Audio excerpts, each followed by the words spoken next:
¿Qué show, piratas? He descubierto que la isla Loftel, donde se encuentra el legendario tesoro One Piece, está dentro del Reverse Mountain. ¿Qué? Montaña que conforma el Red Line. ¿No me crees? Déjame comprobarlo.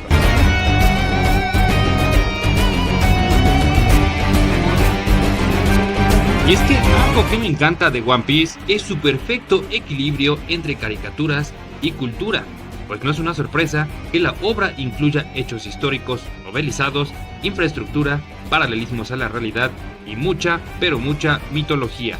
Esto de las principales culturas del mundo. Y ese es y será nuestro punto de partida. Estamos por explorar Elbaf, tierra de los gigantes, devotos del dios del sol Nika, inspirados en mitología nórdica, y añadido esto, este arco es de los que más ha esperado Eiichiro Oda por dibujar.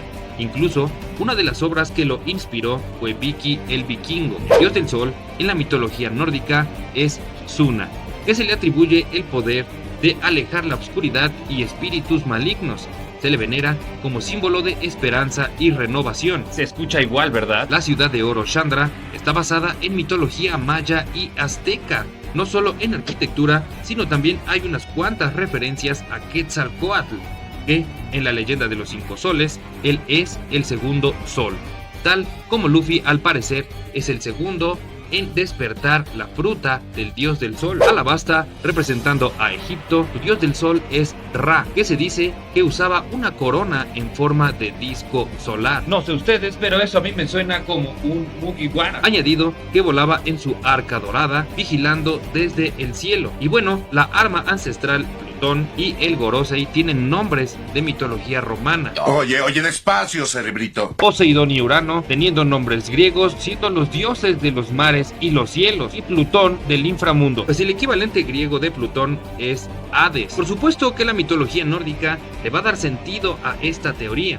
pero para que me entiendan mejor el por qué les hablo de las demás culturas, es porque la mayoría de mitologías que están dentro de esta obra culminan en un Armagedón, un Apocalipsis o en este caso un Ragnarok. Pero para que esto tome sentido, voy a iniciar por el principio. Parece bastante claro que el One Piece podría encontrarlo cualquier persona que pueda o que le ayuden a descifrar los poneglyphs. Sin embargo, es aún más obvio que el One Piece o parte de este tesoro nos narra una historia. Una historia no solo divertida como dice Roger, sino también un hecho histórico que cambió al mundo, pero que al parecer volverá a repetirse. Nuevamente, una persona en particular es profetizada. Y esto nos lo confirma Barba Blanca cuando le dice a Teach que él no es la persona que Roger esperaba. Entonces, si ya podemos intuir que Luffy es esa persona, ¿cuál será este hecho histórico que cambiará de nuevo al mundo? La abolición del gobierno mundial, el despertar de la fruta Nika, la inundación que cubrirá al mundo. Pues esta respuesta ya la tenemos. No ahora que Vegapunk reveló que habrá o que aún se vive una guerra, sino que desde Marineford, Barba Blanca ya nos hablaba de una guerra mundial que envolverá a todo el mundo y que la marina y el mismo gobierno mundial temerá. Añadido a todo esto, Toki viajó y mandó a Momo a una época específica, a un tiempo específico bastante exacto. Esto podría confirmar la profecía. Cosa que esta profecía, como ya dijimos, podría ser parte del tesoro One Piece. Antes de continuar, piratas, pongamos sobre la pantalla cuáles hechos ya están profetizados. 1. La superguerra mundial. 2. La llegada de cierta persona. Y 3. La inundación no natural. Además de eso, se nos ha revelado que Joy Boy se enfrentó a la élite de los 20 reinos del siglo vacío. Reinos que poseían armas y tecnología que ni el mismo Vegapunk podría recrear, en una guerra donde no había un lado del bien y otro del mal. Bastante ambiguo según palabras de este viejo Einstein, y que esta guerra culminó en la inundación del mundo, donde probablemente fue la culpa de las armas ancestrales. Sabemos que después de esta guerra, 19 familias subieron a Tierra Santa, y solo una de ellas se negó, la familia Nefertari. Y en el manga 1116 vemos a Imu mirar un retrato de alguien que se parece mucho a Vivi, probablemente Lily, pero aquí lo interesante, piratas, es que en la realidad, en Egipto, la esposa de Ramsés II fue Nefertari Meritenmut, dotada de una poderosa mente política, mayormente conocida por negociar con otros reinos, estableciendo alianzas y tratados de paz. Uno de los más destacados es el Tratado de Paz Perpetua. Esto nos podría estar dando una pista del por qué Lili Nefertari no accedió a subir a Tierra Santa y el por qué no llegó a Alabasta de nuevo. Probablemente el miedo de las 19 familias a que compartiera dichos conocimientos con el mundo, pues como ya sabemos, la historia la escribe quien gana la guerra. Ahora sí, hablemos de historia y mitología. Hace más de 3000 años, en la Edad de Bronce, había unas piedras ya con grabados donde se veía una figura de un dios sosteniendo una lanza. Con algo de imaginación, probablemente representaba a Odín con su poderosa arma, la lanza Gungnir. Odín siempre es objeto de culto.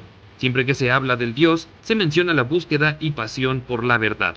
En su búsqueda del conocimiento, el padre de todo viaja al centro de los mundos, donde se encuentra el árbol Yggdrasil, y ahí se encontraba el pozo de la sabiduría, custodiado por el dios Mimir. Para poder beber de él, Mimir le pide al dios de Asgard un sacrificio. Este le pide su ojo. Odín, sin pensarlo, se arrancó el ojo y Mimir le entrega un cuerno con el agua del pozo.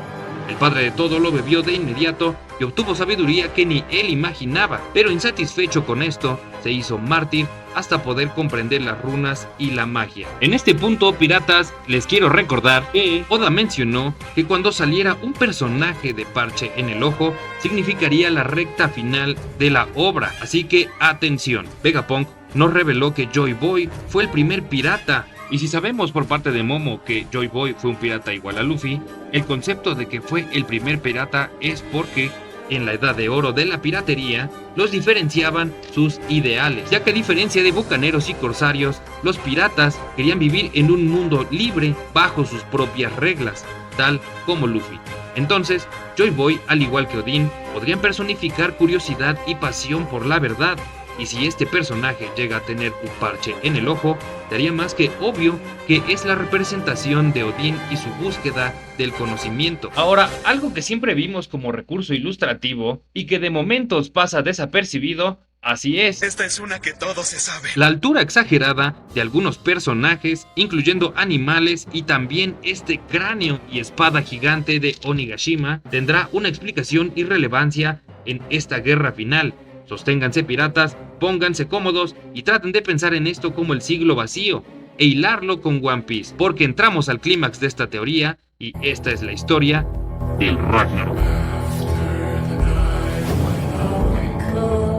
Desde el principio de la era de los dioses existía una profecía que marcaría el fin de esta era. Esta profecía hacía énfasis en Fenrir, un poderoso lobo gigante que estaba destinado a pelear y a asesinar a Odín, el padre de todo. Sus hijos, Skoll y Hati, perseguían sin descanso al sol y a la luna. Durante mucho tiempo fueron perseguidos sin que los lobos lograran su cometido. El lobo Fenrir, su padre, fue encadenado infinidad de veces, pero por más poderosa y grande que fuera la cadena, Fenrir siempre lograba liberarse. Pero Odín y los dioses Aesir, sabedores de su poder y de lo que este lobo lograría algún día, acudieron a los enanos para que les fabricaran una cuerda de la que le fuera imposible liberarse. Para que el lobo permitiera ser atado, Odín le propuso un juego, donde él se dejaría amarrar para intentar liberarse solo por diversión. Fenrir, al ser hijo de Loki, logró oler la mentira, así que aceptó solo si uno de los dioses metía su mano dentro de su boca.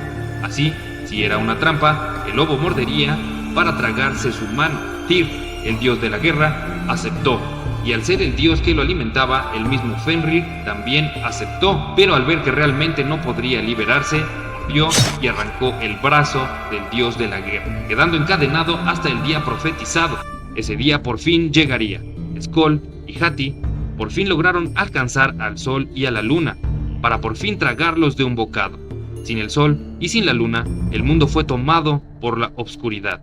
El final estaba cerca. La roca sobre la que estaba atado el poderoso lobo Fenrir se derrumbó. Jormungandr, la serpiente que cubre al mundo, convulsionaba en los mares provocando maremotos enormes. Loki fue encerrado y torturado, pero él solo tenía un deseo: ver caer a los dioses de Asgard. El ejército de la tierra en llamas era liderado por Surt. El gigante incineraba todo con su espada de fuego. y los gigantes de hielo liderados por Grimm subían a sus barcos rumbo al lugar donde sería el enfrentamiento. Que se dice, no había un bando bueno y otro malo, era más bien las fuerzas del orden contra el caos. Heimdall, el heraldo de los dioses, ya no tenía dudas. El Ragnarok había comenzado. El dios finalmente toca el cuerno de Gjallarhorn, que su sonido puede oírse en todo el universo. El ejército de los dioses y el ejército de las fuerzas del caos finalmente colisionan. Esta colisión fue tan potente que tembló toda la tierra, pero el campo de batalla tembló aún más cuando Jormungand, la serpiente del mundo, se presentó al combate. El dios del trueno la enfrentó valientemente, pero la serpiente, también hija de Loki, era bastante poderosa. La pelea fue épica. Se dice que ambos murieron, Thor envenenado y Jormungand de un poderoso golpe en la cabeza. El lobo Fenrir devoraba dioses como si fueran su alimento, hasta que por fin en la inmensa guerra se encontró con Odín. Estos no dudaron en enfrentarse, pero el destino de Odín no era salir vivo de esta disputa. Fenrir abrió su enorme boca y devoró al padre de todos. Vidar, el hijo de Odín, desarrolló una enorme fuerza al ver morir a su padre y asesinó al poderoso lobo abriendo su mandíbula por la mitad. El legendario Fenrir había muerto. Surd prendió en llamas al mundo. No quedarían luchadores de ningún bando. A causa de la guerra, el nivel del mar subió tanto que no quedaba nada en la tierra. La era de los dioses había terminado. En otro relato, se dice que la serpiente Jormungand creció tanto que rodeó toda la tierra hasta comer su propia cola. Pero después, las aguas que invadieron la tierra retrocedieron, y en esa tierra que emergió, las plantas brotan de nuevo. Un nuevo sol saldrá y ahuyentará la oscuridad que invadió la tierra, pero los dioses en el árbol Yggdrasil resguardarían una pareja de humanos que poblarán de nuevo al mundo. Sus nombres eran Vida y Deseo de Vivir. Un nuevo ciclo estaba comenzando. Y bueno, a lo que ustedes esperaban, la serpiente Jormungand, que cubre al mundo, tanto que comía su propia cola, es el Red Line. Wow, wow, wow, wow, wow, wow, wow. Pero tranquilos que aquí no acaba la teoría, pues me niego a pensar que es su cadáver.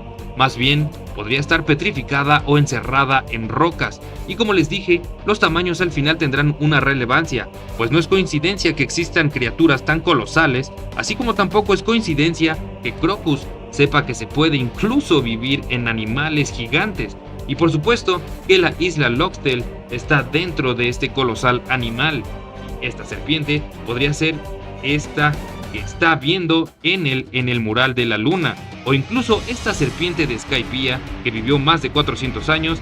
Probablemente si vivieran milenios no dejaría de crecer. De hecho, también la serpiente Apep en la mitología egipcia es una serpiente gigantesca, inmortal y poderosa que su función consistía en interrumpir el recorrido nocturno de la barca solar de Ra para evitar que consiguiera alcanzar el nuevo día. Pero bueno, basta de similitudes, vamos a concentrarnos en la mitología nórdica porque es a la isla que vamos, la isla vikinga de Elbaf. Entonces es muy probable que existieran unas criaturas o dioses del tipo Skoll y Hati, los cuales fueron enemigos de Nika, el dios del sol, y probablemente el dios luna, pensando en que no sea una coincidencia el despertar de la fruta con la luna detrás, aunque podría ser cualquiera de estos dioses que mencionan los Shandians o cualquier otro, ya que ya vimos al dios Buda o incluso solamente el dios del sol Nika. Así que digamos que cuando se libró esta batalla de dioses verdaderos, las almas primordiales de estos dioses quedaron encerrados en las primeras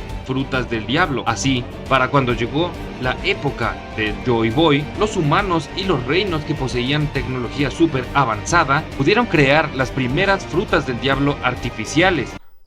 ¿Fumaste lo que estaba en la lata de café de la cochera?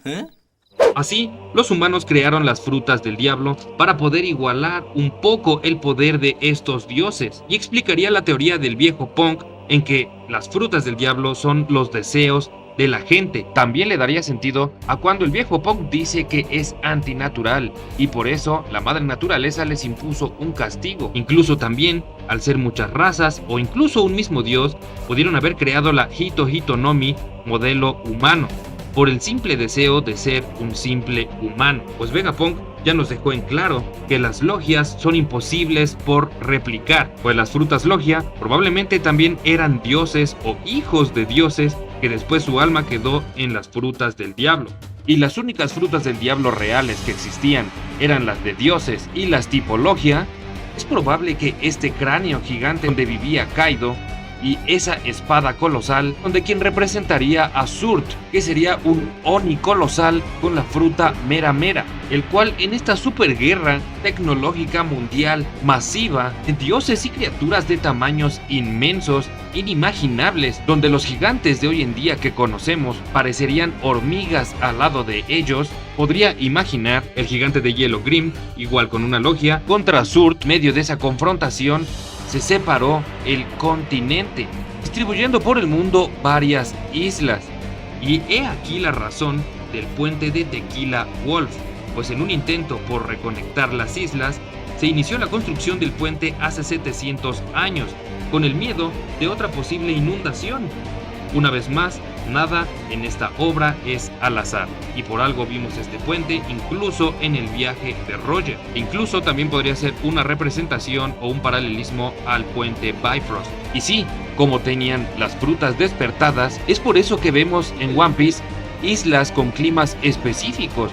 Así como vimos que la pelea de Kusan y Akainu que cambiaron el clima con sus logias, estos gigantes también pudieron haber cambiado el clima masivamente de muchas islas al mismo tiempo. Cierto. Con algo de imaginación, podríamos pensar que aquí en Enies Lobby es donde murió este Oni gigante con la Mera Mera Nomi, ya que sabemos que aquí nunca anochece y vemos un hueco similar al que dejó Lulusia. Probablemente lo atacaron con el arma ancestral. Así que Skoll, el enemigo del sol, si existe una fruta de Nika, incluso de Buda, me atrevo a decir que Imu podría tener la fruta de este dios o criatura Skoll. Así que la isla Loxel fue tragada previamente por la serpiente del mundo y por eso es tan difícil encontrar dicha isla. Entonces, recordemos que Vegapunk nos menciona que la guerra duró 100 años y en este lapso pudo tragar la isla antes de ser encerrada o petrificada. Y al igual que el despertar de la fruta de Nika despertó al robot gigante, otro tipo de linaje podría despertar de nuevo a esta serpiente. Y ese linaje podría ser al que Devon se refiere con el linaje especial de Barba Negra, linaje que podría tener el mismo Imu o con su despertar de la fruta del dios Skoll, o linaje que podría tener el mismo Loki, príncipe de Elbaf. Sabemos que siempre que aparecen personajes en sombra como Imu y en este caso el príncipe Loki, significa que tendrán una relevancia o un peso en la historia bastante grande, aunque siguiendo la fórmula de Oda, es probable que el de este linaje sea el rey de Elbaf y el príncipe Loki sea un aliado como en cada isla que pisan los Mugiwara. En la mitología nórdica, les expliqué que tanto Fenrir y la serpiente Jormungand son hijos de Loki, entonces podemos deducir que el primer conflicto fue del dios Nika con el lobo o dios Skoll, el segundo, Joy Boy contra Fenrir, ¿El Grimm?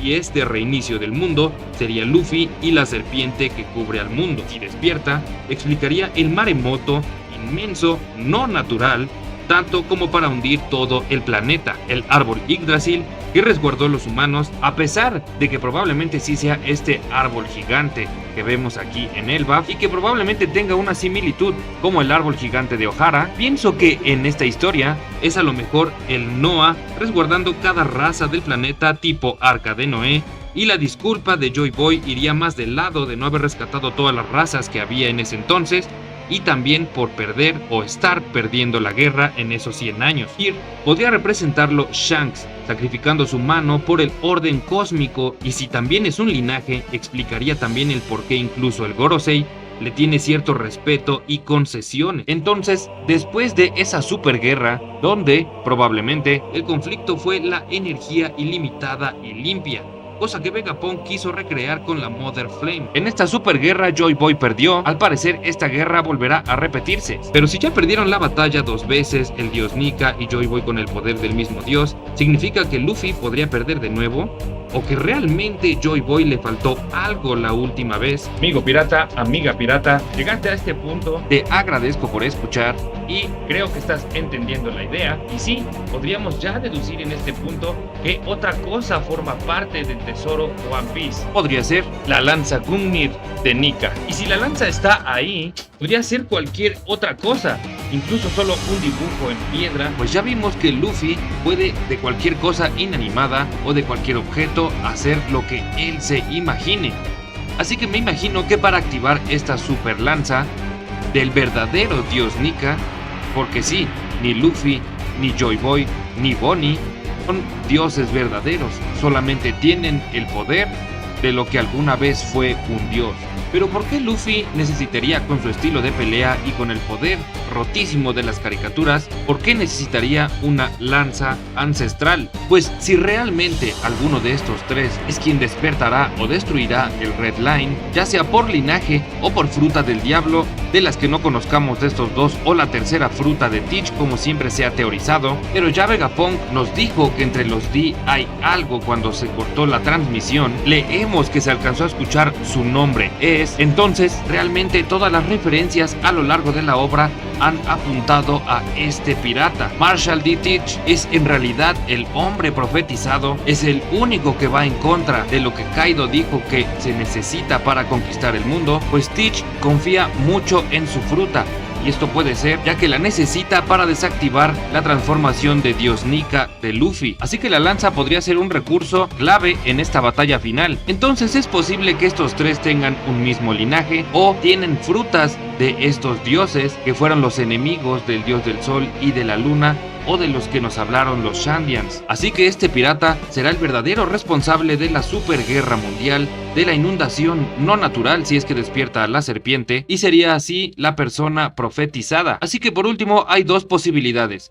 Uno, esto le va a dar sentido al por qué el D es enemigo de los dioses. O dos, como el gobierno reescribió la historia, los D en realidad es el clan de los dioses verdaderos. Obviamente Eiichiro Oda podría abordar esto muy diferente, pues también se debe culminar con la libertad pirata de todos, incluyendo las problemáticas sociales y antropológicas que a lo largo de la historia se han abordado.